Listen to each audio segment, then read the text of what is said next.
కూర్చోండి. కూర్చో. ఇప్పుడు ఏం ఆడదాం? అంతాక్షరి ఆడదాం, ఎందుకంటే ఇది ఆడి చాలా రోజులు అయింది కాబట్టి. సరే, అంతాక్షరి ఆడుకుందామా, సినిమా పాటలు పాడుకుందామా. నాకు మా వచ్చిందా?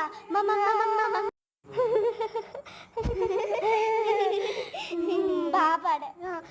చూడు చూడు ఎంత బాగుందో గేమ్. నేను గెలిచాను. ఆహా, ఎంత బాగుందో తెలుసా ఈ గేమ్ అసలు. చూడు సూపర్ గేమ్ ఉంటే సూపర్ ఉంటుంది. ఫోన్ చాలా గేమ్స్ ఉన్నాయి. నాకు ఒకసారి ఫోన్ ఇవా. తీసుకో. భలే ఆడుతున్నాను. వావ్, బాగుంది. ఫోన్లో ఎక్సలెంట్ ఫీచర్స్ ఉంటాయి. సూపర్. ఫోన్ తో ఉంటే సూపర్. సూపర్, ఎంత బాగుందో కదా.